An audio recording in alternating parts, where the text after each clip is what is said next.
E que bom que nós estamos aqui, que bom que nós estamos para celebrar ao Senhor, para aprender da palavra dEle. E que bom que a grande maioria está podendo estar aqui essa noite, celebrando, aprendendo da palavra do Senhor, se dedicando, porque é isso que o Senhor quer, é isso que o Senhor almeja das nossas vidas. E eu quero te convidar essa noite, sem mais demora, a você abrir a sua Bíblia em Marcos, no seu capítulo de número 1, versos de 16 a 20. Marcos, capítulo de número 1, versos de 16 a 20.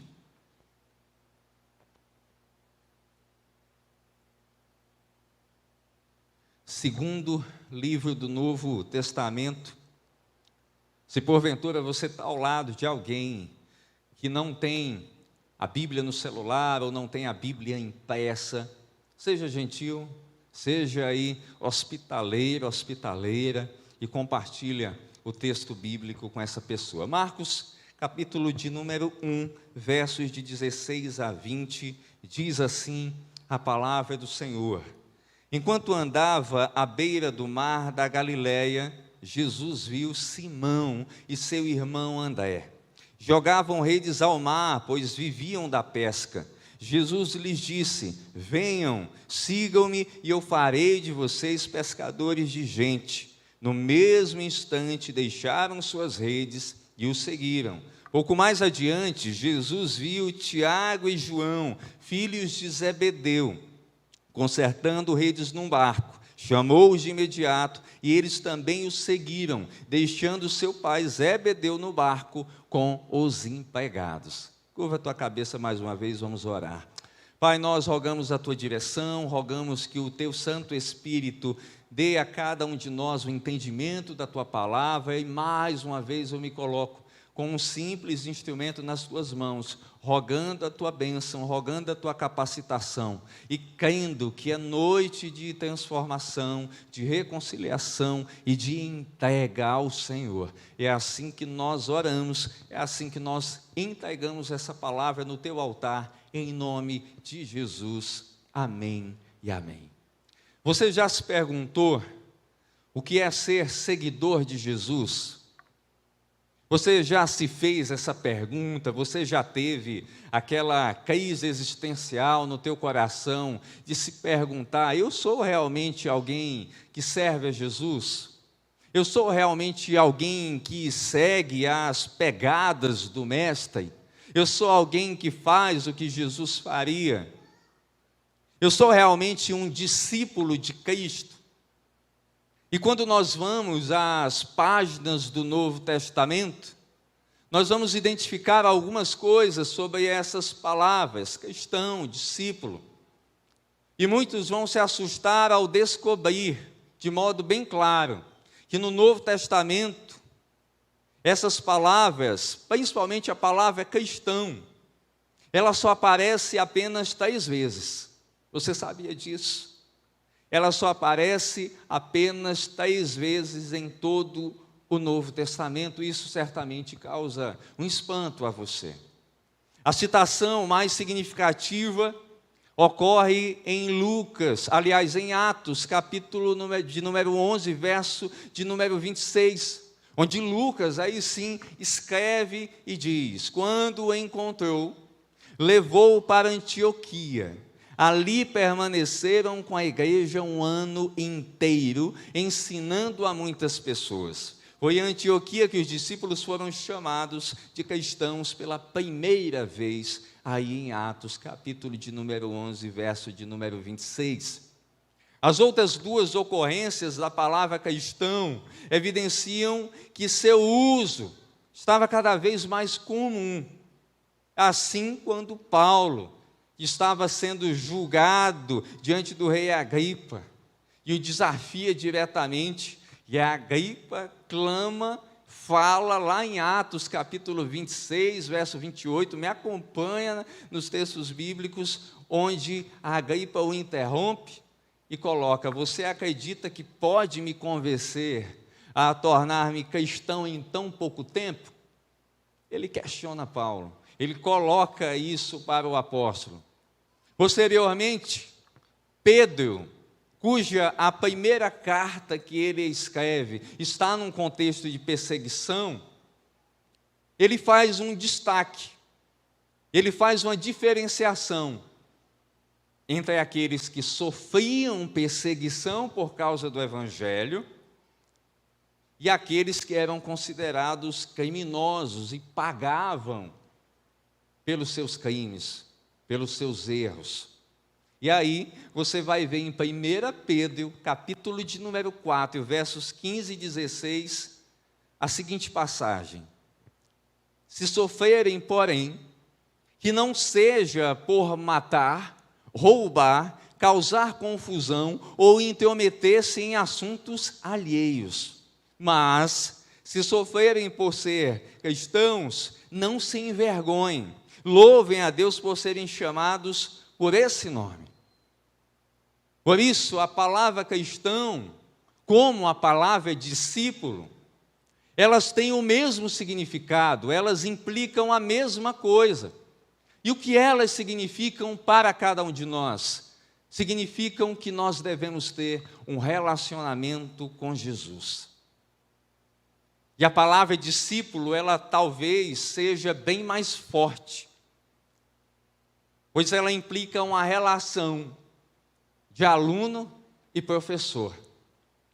E durante os 3 anos de ministério de Jesus, os 12 que você tanto conhece, eles foram discípulos. Eles foram discípulos antes para serem apóstolos. E como discípulos que eram, eles não estavam sob a sua auto-instrução, sob a sua própria instrução, mas eles estavam sob a instrução de Jesus. Eles olhavam para Ele como o seu mestre, como o seu Senhor. E isso implicava essa relação de professor e de aluno, de mestre e discípulo.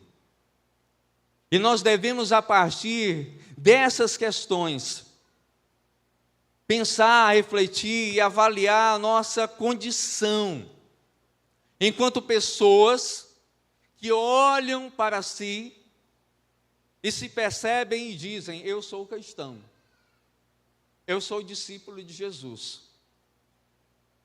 E em Lucas, capítulo 6, verso 46, abra aí na sua Bíblia, por gentileza. Lucas, capítulo 6, verso 46. Há um questionamento que, quando você lê, vai saltar aos seus olhos e talvez cause um choque.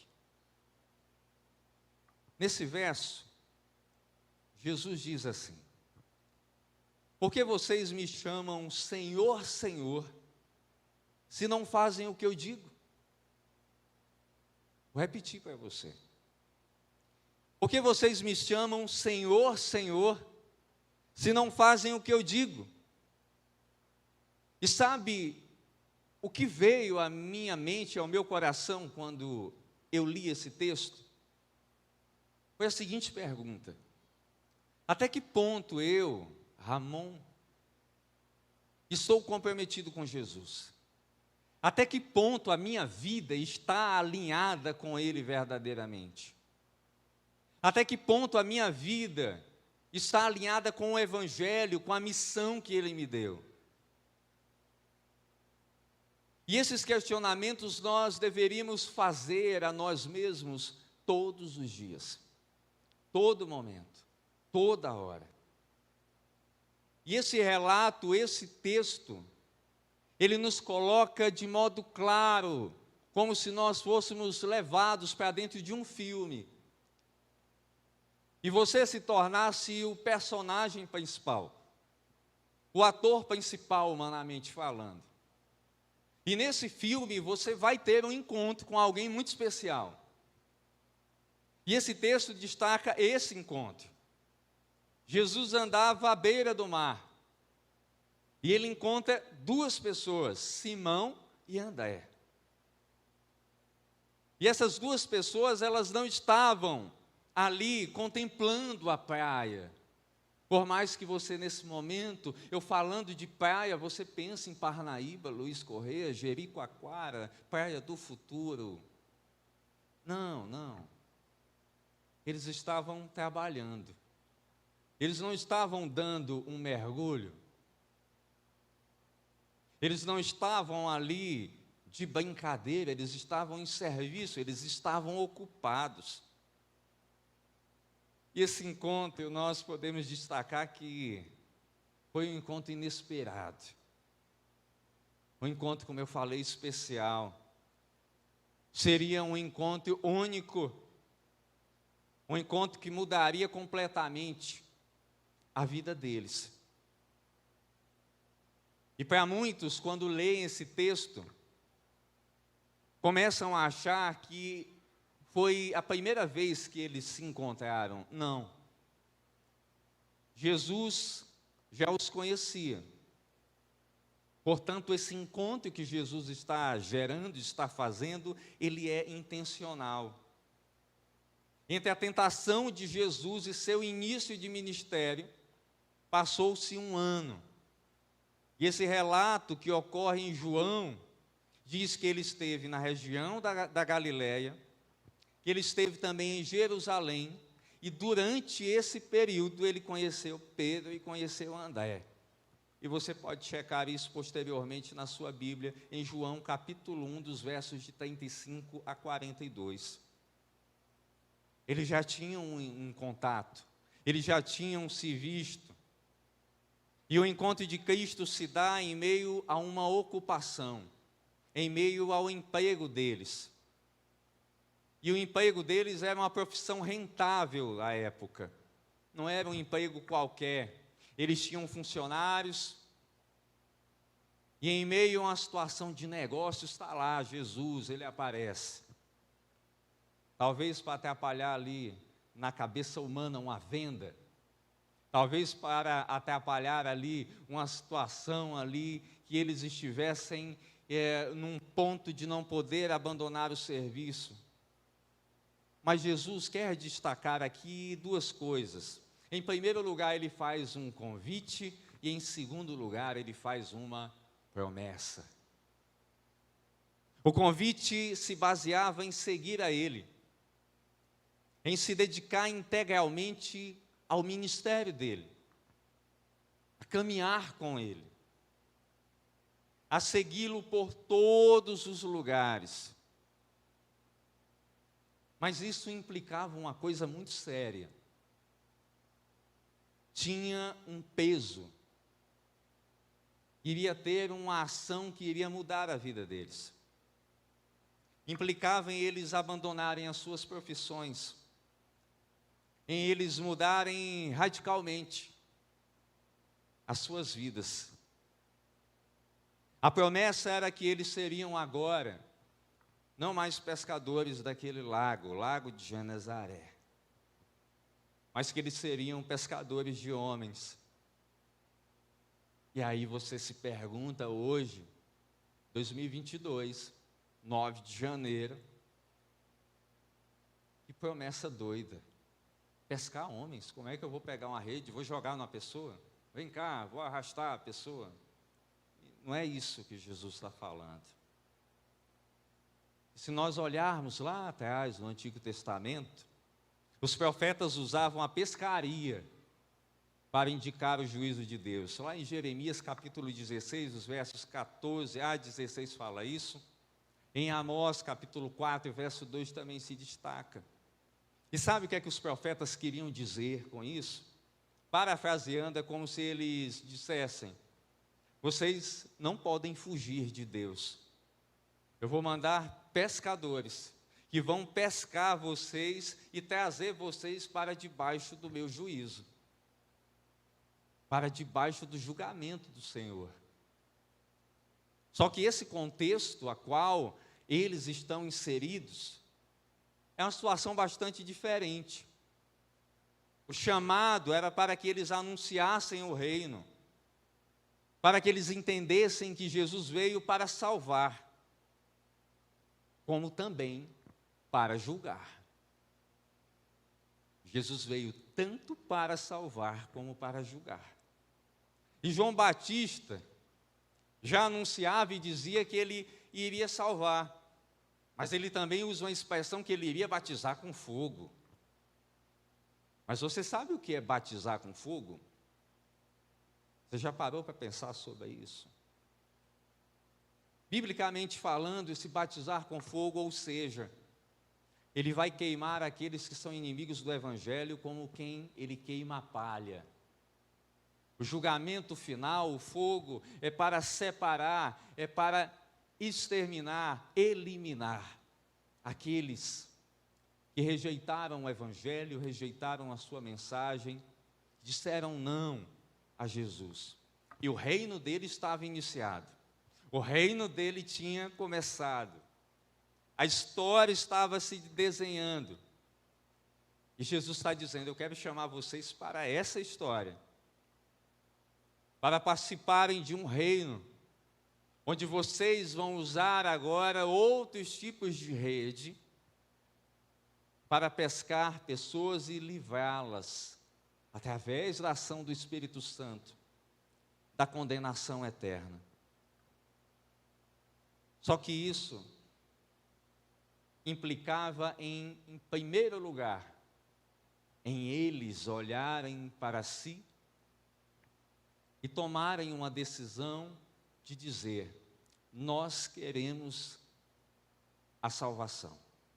Nós queremos abandonar o caminho do pecado e da condenação eterna.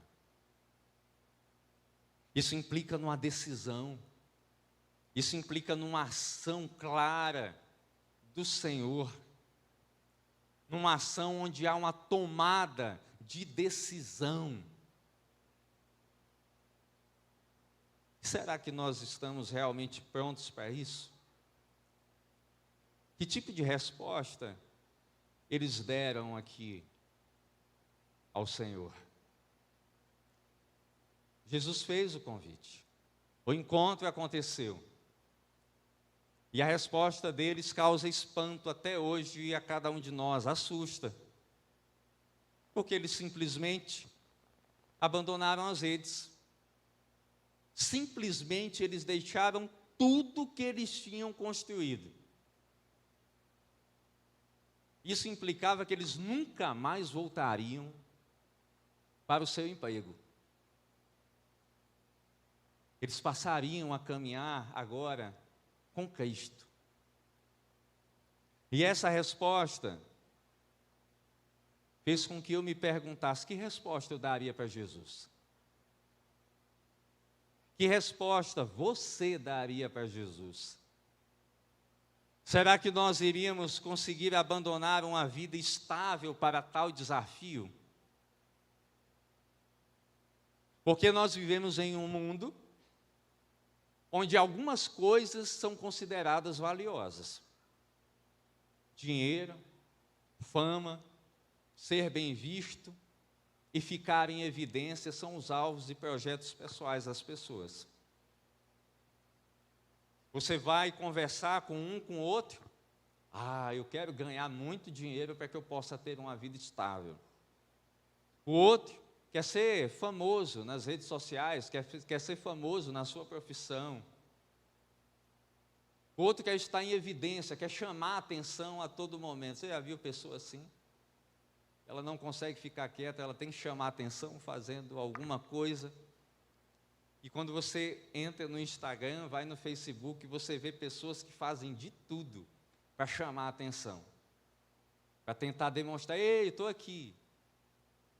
Pessoas que acabam machucando o próprio corpo para poderem estar em evidência. E isso é o retrato da nossa sociedade. Só que Jesus não está preocupado com o meu projeto pessoal, nem com os nossos projetos pessoais aqui essa noite. A proposta dele é diferente. A proposta de Jesus é para uma virada de chave radical em todos os nossos planos. E aí deixa eu te perguntar. Você quando findou 2021, Você certamente pode não ter colocado no papel os planos que você tem. Mas você chegou para o seu esposo, ou para os seus filhos, ou para os seus amigos e disse: olha, esse ano eu quero fazer isso. Quero me preparar para comprar a minha casa própria. Quero me preparar para comprar um carro, uma moto, uma televisão maior para assistir a Copa do Mundo. Quero fazer uma viagem para um lugar bem chique. Quero visitar tal lugar. Quero comprar uma peça. Aquelas mulheres que são donas de casa, agora olham para mim e pensam: eita, está faltando, eu quero uma geladeira nova. Eu quero aqui algo diferente. Aí olha para o esposo, dá uma cutucada: bora trabalhar esse ano para a coisa acontecer. A gente planeja, é natural, é normal. A gente olha para os nossos filhos e diz: eu quero dar o melhor para o meu filho, esse ano eu vou fazer isso, eu vou fazer aquilo. Isso somos nós. Os solteiros aqui essa noite pensam, né? Esse é o ano que eu desencalho em nome de Jesus. Esse é o ano que eu saio com a varoa, com o varão. Esse é o ano que eu caso. Planos, projetos naturais que acontecem na nossa vida. Mas eles não pensaram em absolutamente nada disso. Eles tinham uma profissão, eles tinham um emprego, eles tinham renda. E eles não pediram nenhum tempo para Jesus, para pensar: ô Jesus, espera aí, calma, stop. Eu quero pensar, eu quero ter um momento de reflexão. Eu vou chegar em casa, eu vou bater um papo, e a partir disso eu te dou uma resposta, tá bom? Ok? Você espera? Não. Eles simplesmente olham para Jesus e tomam uma decisão, largam as redes, começam a seguir a Ele. Foi uma atitude instantânea, foi uma atitude imediata. Uma atitude que implica obediência, uma atitude que implica fé, uma atitude de confiança. Avança aí na tua Bíblia para o capítulo 8 de Marcos, em nome de Jesus. Marcos, capítulo 8, verso 36.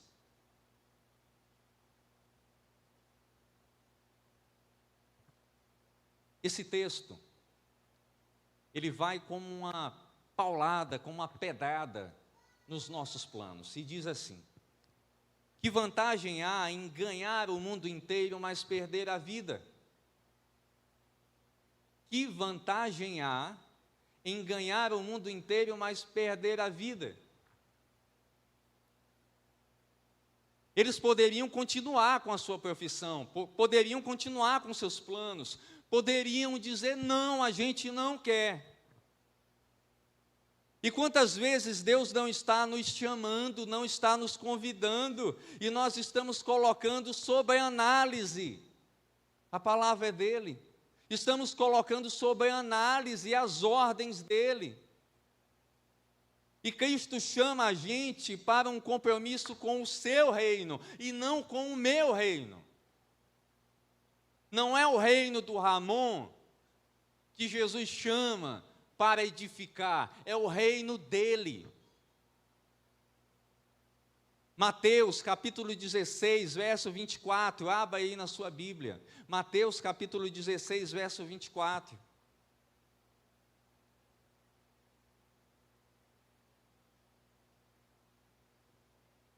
Nesse texto, Jesus diz aos seus discípulos: se alguém quer ser meu seguidor, negue-se a si mesmo, tome a sua cruz e o quê? Segue-me ou siga-me. Aí você para pensar, dá aquela respirada funda e pensa: a coisa agora apertou. Tomar a minha própria cruz, negar a mim mesmo, romper com as minhas vontades, com o meu desejo. Minha nossa. Você já parou para pensar o quão difícil é a gente romper com os nossos desejos? O quão difícil é a gente negar a nossa carne, a nossa vontade?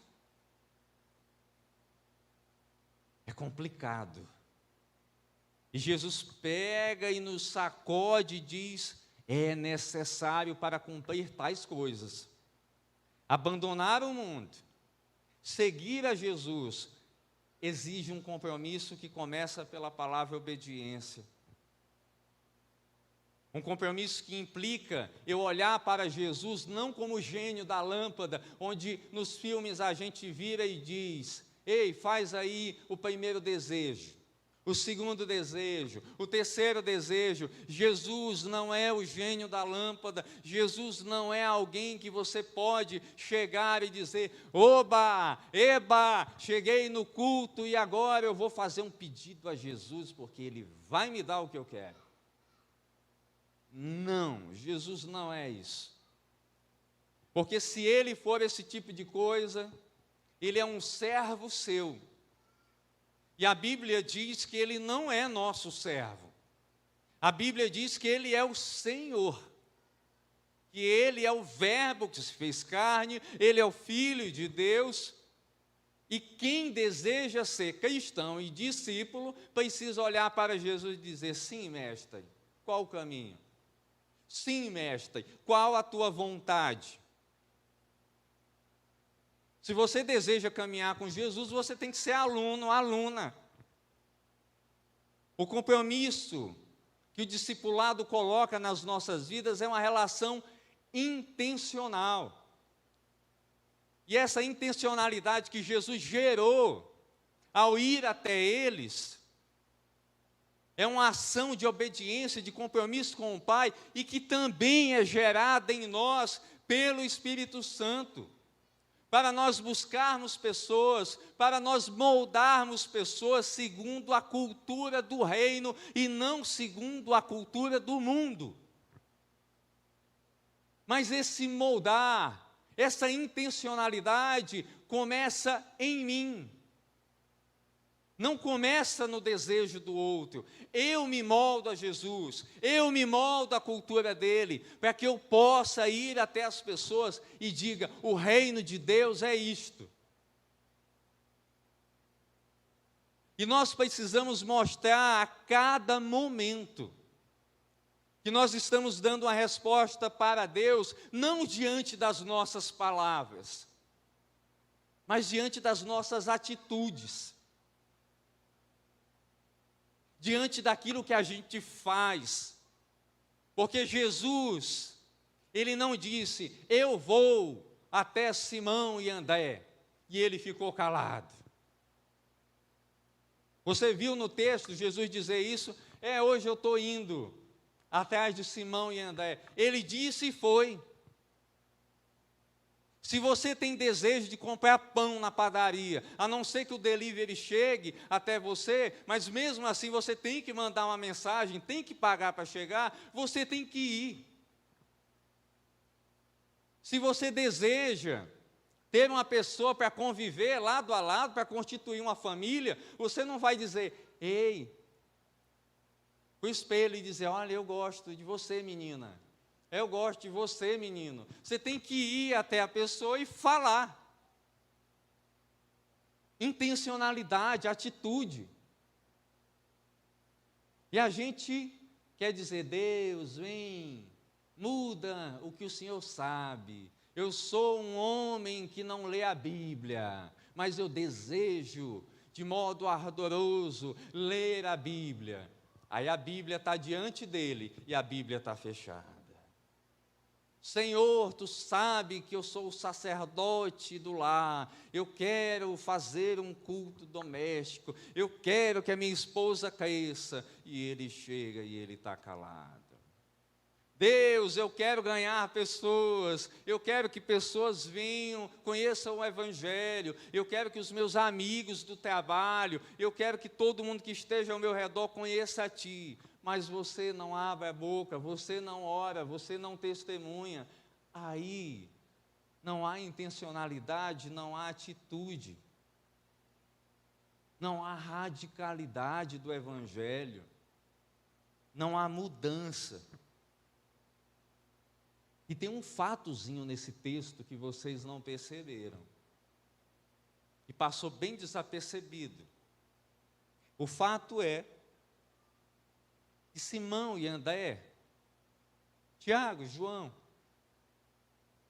eles deixaram para trás um personagem muito importante. E sabe que personagem foi esse? O seu pai, Zebedeu. Eles romperam com a sua família.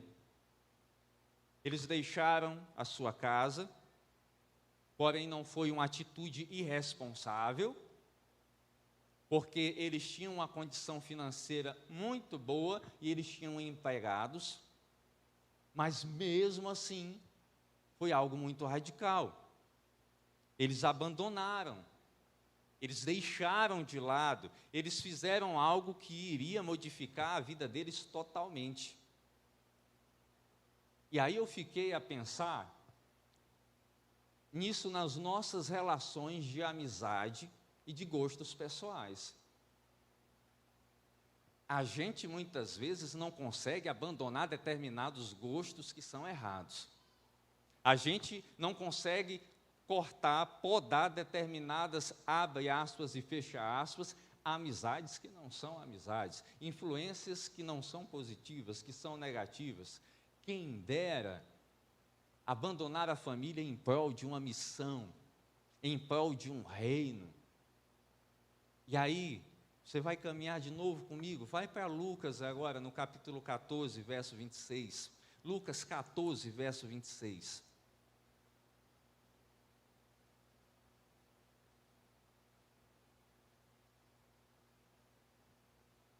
Nesse texto, Jesus diz assim, Lucas 14, 26. Se alguém se alguém que me segue amar pai e mãe, esposa e filhos, irmãos e irmãs, e até mesmo a própria vida, mais que a mim, não pode ser meu discípulo. Complicou? Subiu um pouco mais o degrau, a coisa ficou mais difícil? Ficou. Como é que uma mãe vai chegar e vai dizer: eita, o amor da minha vida são os meus filhos. E agora? Mas o texto diz, Jesus está dizendo, não é o Ramon não.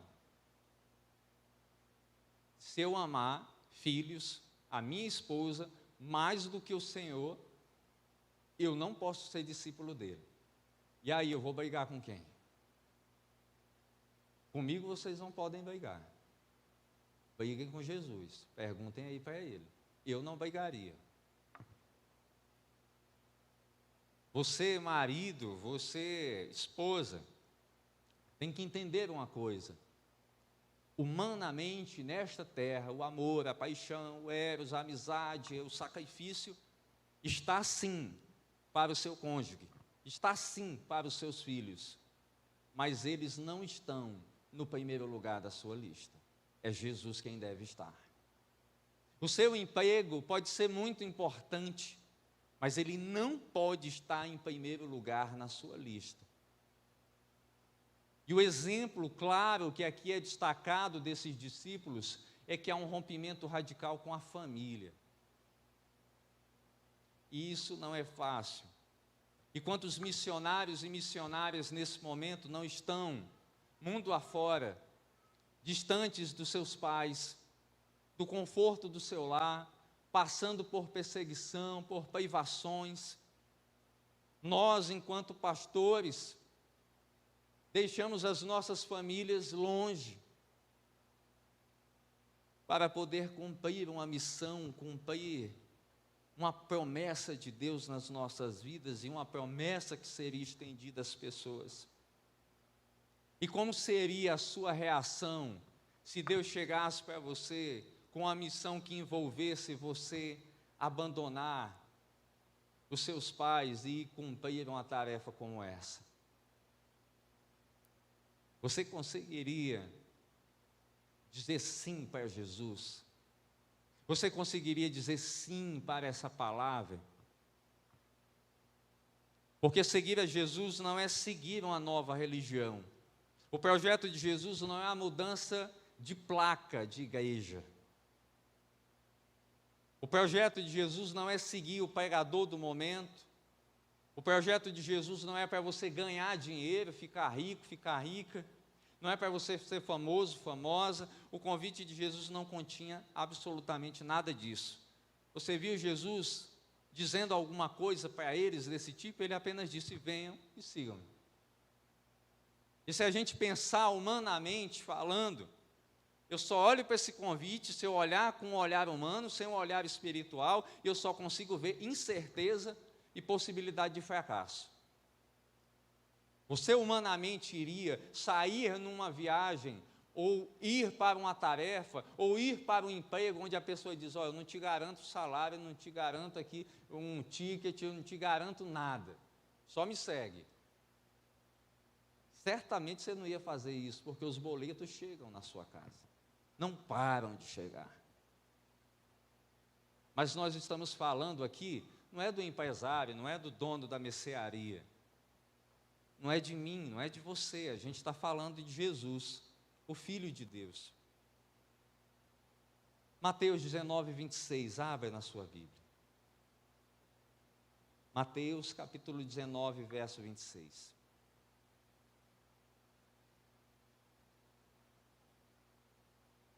Nesse texto, Jesus olhou atentamente para eles, e aí entra dentro dessa perspectiva do contexto, discípulos. E ele vira para as pessoas de modo geral também, e ele diz assim: isso, para as pessoas, isso é impossível. Preste atenção, para as pessoas isso é impossível. Mas o que é que ele diz? Mas tudo é possível para quem? Para Deus. Quando a gente olha esse tipo de promessa, humanamente ela não se sustenta. Mas da boca de quem saiu, ela se sustenta. Porque não está saindo da boca de um qualquer, está saindo da boca do Filho de Deus. Está saindo do Cristo. E quando Jesus coloca uma promessa, diz algo para cada um de nós, Ele faz e acontece, Ele cumpre. Porque as promessas de Deus para nós, elas são cumpridas porque Ele é o Deus do impossível.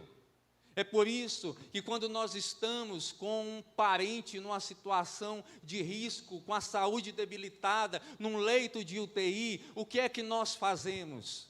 Nós oramos e nós dizemos para o Senhor: Senhor, Tu és o médico dos médicos, Tu és o Deus do impossível, vai lá e restaura a saúde do meu parente, do meu amigo. Quando a porta de emprego se fecha e que a gente olha para os filhos dentro de casa sem ter o que comer, olha para a esposa triste, a gente pede para Deus e diz: Tu és o Deus do impossível, abre uma porta para mim. Quando a gente se mete numa enrascada porque fez besteira, a gente diz: Deus, eu não vou fazer mais nunca isso, mas Tu és o Deus do impossível, vai lá e faz, e restaura e reorganiza isso. Deus é aquele que com a sua mão graciosa faz com que ela alcance lugares, modifique situações que a nossa mão não consegue alcançar e nem modificar. Porque nós não somos Deus. Nós não temos essa prerrogativa, essa capacidade. Nós chegamos aqui para subir nesse altar, antes da nossa celebração, um dos microfones não estava prestando. O monitor não estava funcionando. Humanamente a gente olha para um, olha para outro e diz: rapaz, agora a coisa acabou. E é um exemplo simples. Mas sabe o que a gente deve fazer nas pequenas e nas grandes coisas? Senhor, está nas Tuas mãos. O culto é Teu, o culto não é meu. A adoração é para Ti, não é para mim. Fazes o que Tu de fato quer. E nós devemos entender que quando Jesus nos chamou para essa missão, Ele nos chamou porque Ele iria nos dar sustentação para cumpri-la. Ele iria nos dar capacidade para executá-la. E a pergunta que você faz, quem era Jesus, volta a te dizer, era o Filho de Deus. Era alguém que tinha autoridade de chegar e dizer que ele era mais importante que a nossa família, que ele era mais importante que os nossos amigos, que ele era mais importante que o nosso emprego. Quem poderia fazer isso? Jesus Cristo. Quem poderia mudar toda a nossa vida? Jesus Cristo. Essa pessoa somente é o Senhor, somente Ele pode mexer na nossa vida, somente Ele pode propor uma mudança radical. E Deus é só Ele quem tem autoridade para fazer isso com as pessoas. Você não pode mudar a vida de ninguém. Eu não posso mudar a vida do meu irmão que está aqui na minha frente. Eu não posso dizer, eu posso aconselhar, posso falar, mas só Deus pode fazer uma ação de transformação e de mudança. Sabe por quê? Porque Ele tem direito. Porque Ele te criou. E Ele te criou para que você fosse imagem e semelhança dEle. Ele te criou para que você fosse alguém parecido com Ele. Alguém que olhasse e dissesse, o Senhor tem autoridade para mexer na minha vida. O Senhor tem liberdade para trabalhar. O alvo de Cristo nesse texto era preparar esses homens, era deixá-los conscientes e capacitados para serem discípulos, para serem aqueles que iriam pregar o Evangelho a todas as nações. Deus colocou sobre eles uma tarefa muito grande. Deus colocou sobre a sua vida uma tarefa muito grande, que é de ser um proclamador do Evangelho, um embaixador do Rei. Você tem dimensão disso essa noite? Você sabe que a palavra que você compartilha sobre Jesus, ela tem realmente poder para mudar uma vida? Você sabe que a sua função é pescar pessoas? Você sabe que a sua função é levar o Evangelho, a boa notícia aos outros? É falar de um Evangelho que muda, que rompe com o pecado e que o fim está próximo. Hoje em dia ninguém quer mais falar sobre pecado porque para as pessoas está tudo liberado. Tudo agora pode. As pessoas vêm para a igreja e não adoram mais a Deus de jeito nenhum porque estão com a mente distante. Porque o pecado já escravizou de tal modo que essas pessoas não conseguem mais crer que Deus está anunciando o dia do seu juízo, que o fim está chegando e que uma vida com Deus não é brincadeira. E quando eu paro para pensar sobre isso, e ontem eu meditava e conversava com a pessoa e falava, quantas vezes você já ouviu alguém falar sobre inferno nesses tempos para você? Então a palavra é fora de moda, não está? Ninguém fala mais sobre inferno. Ninguém diz mais que nós vamos viver separados de Deus se não servirmos a Ele em obediência.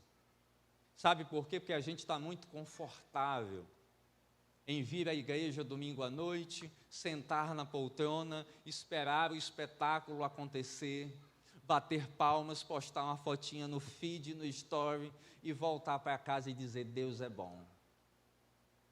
Mas não saber quem é Deus nas nossas vidas.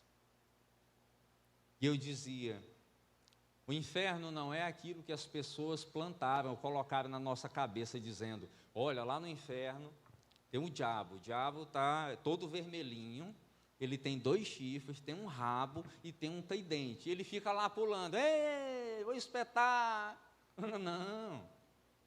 Não é nada disso não. Se fosse assim, ia ser mais uma peça teatral do que o inferno.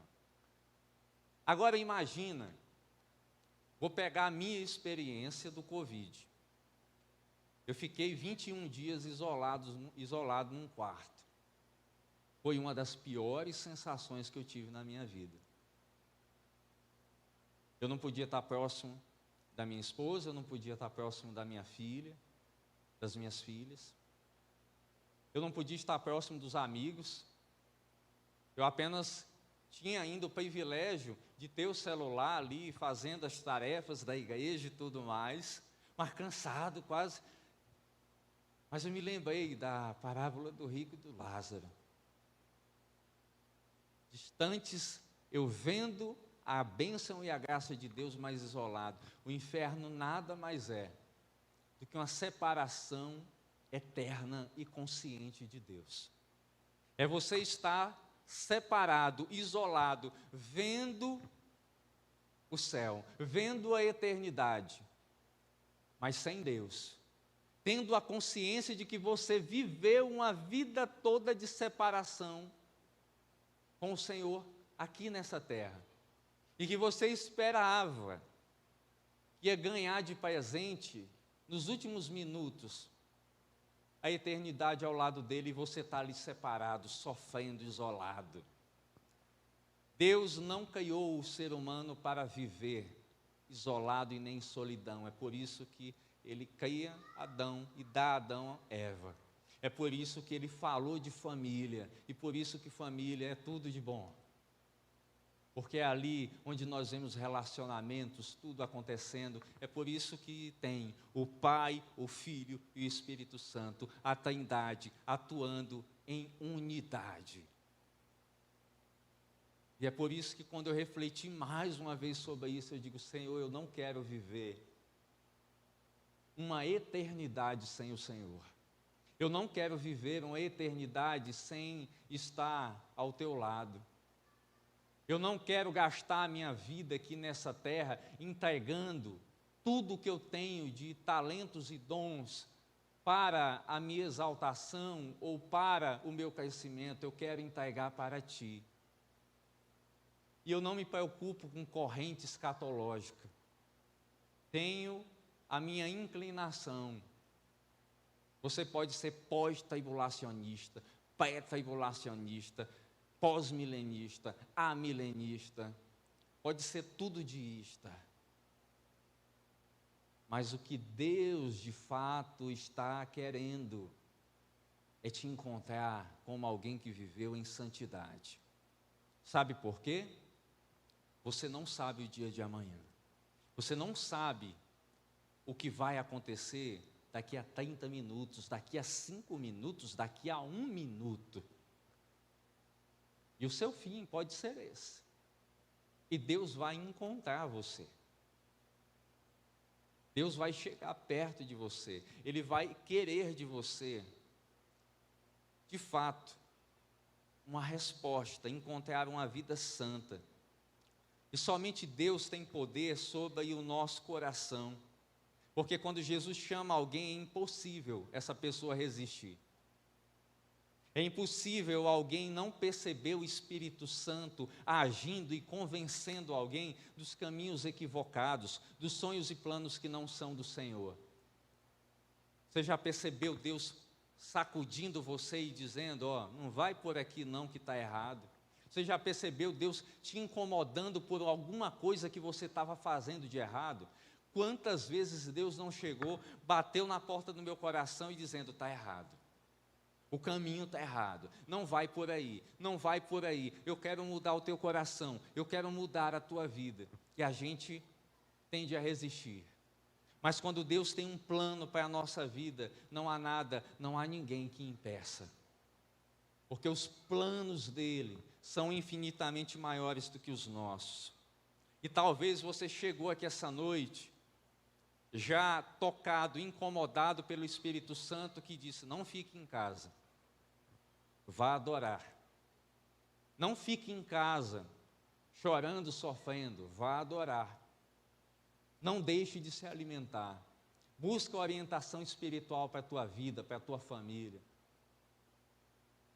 E Deus te trouxe aqui essa noite Mas você tem andado em conformidade com as palavras cristão, discípulo. O Evangelho é radical, o Evangelho não é parcial. O Evangelho é para quem quer realmente entregar a vida. O Evangelho faz a gente mostrar frutos de arrependimento e de mudança. Escute mais uma vez, o Evangelho quer gerar em nós frutos de arrependimento e mudança. Se a sua vida é a mesma vida de antes de conhecer a Jesus, tem algo errado. Se tem um pecado na tua vida de estimação que você tem e você permite conviver com ele, está errado. Se você tem um pecado que você cometeu e está voltando a cometer, está errado. Sabe por quê? Porque Deus vai descobrir. Deus sonda o teu coração. Os homens talvez não possam, mas Deus sabe. Porque Deus quer um arrependimento verdadeiro. Ele deseja dia a dia que nós possamos realmente entender o que é ser um discípulo de Jesus. Não colocarmos barreiras para servir a Ele, não colocarmos desculpas para servir a Ele, não dizer que a gente vai dar um tempinho para pensar se vai caminhar com Ele. Isso vale para você que está aqui essa noite, que não está envolvido em nenhum ministério, em nenhum PGM, mas acima de tudo que não tem cumprido o ID de Cristo, que não tem cumprido o Evangelho. Faça uma autoanálise da sua vida agora. Começa a pensar como a tua vida tem caminhado. Começa a pensar que tipos de pecados você precisa abandonar. Eu não tenho condição de dizer que tipo de pecado você tem praticado. O maior deles é simplesmente você rejeitar as palavras de Jesus. Mas talvez tem coisas que você está praticando, e estão te afastando do Senhor. São redes que você se prendeu como um peixe, e não consegue mais se desvencilhar, não consegue abandonar, que tem te prendido, e você sabe o que tem prendido a tua vida, o que tem evitado, travado o crescimento espiritual. E sabe como é que a gente destrava essas coisas? É quando a gente olha para Jesus e diz: eu quero confiar em Ti. Mas eu não quero confiar em Ti só nesse culto, de abrir a minha boca e dizer eu confio. Eu quero confiar plenamente e saber, como nós cantamos, que Ele vai cuidar de cada detalhe. Ele quer saber se você vai desejar viver um evangelho radical ou um evangelho superficial.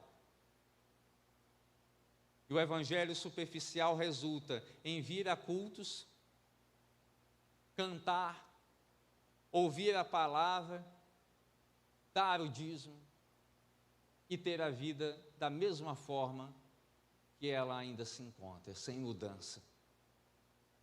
E voltar e encarar a sua segunda-feira como mais uma segunda-feira, e não como uma segunda-feira que tem a possibilidade de você já entender o Evangelho e viver de modo radical. E eu não posso responder para você que tipo de discípulo você quer ser. Você tem que responder para Jesus. Os tempos estão maus. Nem todo aquele que diz Senhor, Senhor, estará ao lado do verdadeiro Senhor. Nem todo aquele que ocupa posições de liderança estará ao lado do Senhor. Nem todo aquele que está em todos os cultos ocupará e estará ao lado do Senhor, porque discipulado é coisa séria. E Deus te deu mais um ano para você viver isso, para você saber disso. E cabe a você essa noite responder, dizer que tipo de evangelho você quer, saber que tipo de adoração você está prestando aqui essa noite. Você está satisfeito com o que você entregou a Deus essa noite? Você está satisfeito com a sua vida tem estado diante do Senhor? Quero te convidar a você curvar a sua cabeça, a você fechar os seus olhos. O ministério pode subir.